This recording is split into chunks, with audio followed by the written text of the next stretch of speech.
आप सभी देशवासियों को गंगा दशहरा की बहुत बहुत बधाई। भारतीय संस्कृति में जितने भी उत्सव बने हैं, फेस्टिवल हैं,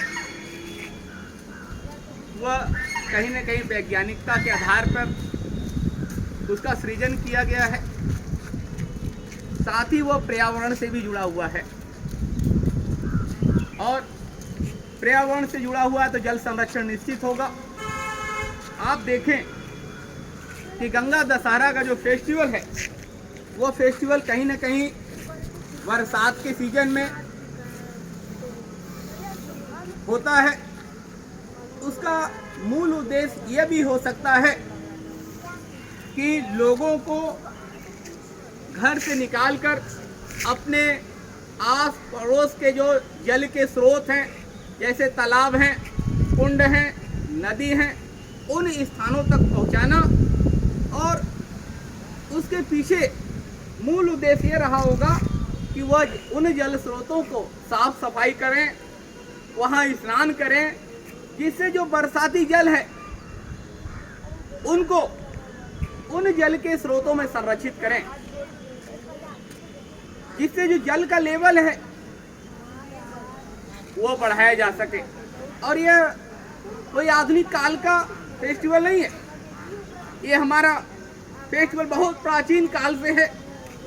और इसी को ध्यान में रखते हुए हमारे राजाओं ने, हमारे कुछ धनवान लोगों ने, जो आर्थिक रूप से सक्षम लोग थे, उन्होंने कहीं न कहीं तालाबों का, कुंडों का, कुओं का आदि का निर्माण कराया था, जिससे कि जल के जो स्रोत हैं वो बने रहें और भविष्य में कभी भी जल संकट न हो।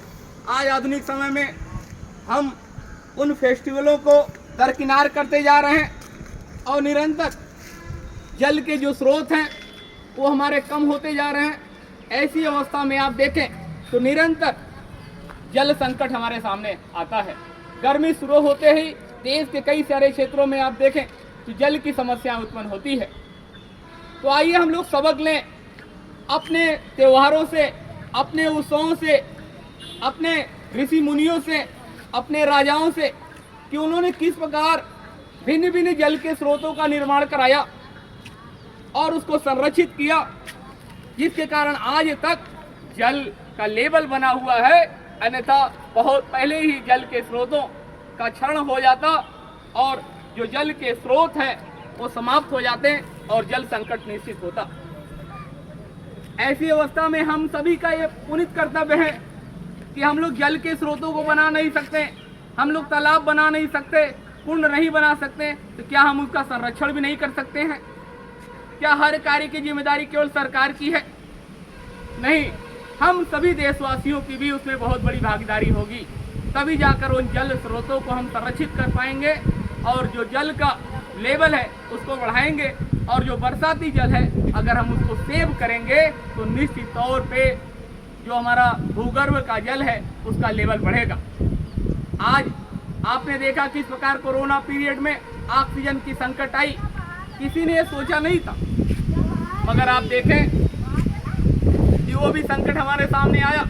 कहीं उसी तरह जल संकट ना आए, इसलिए हम लोग अपने त्योहारों को माध्यम से जल का संरक्षण करें, पर्यावरण का संरक्षण करें। जल संरक्षित होगा तो कल संरक्षित होगा।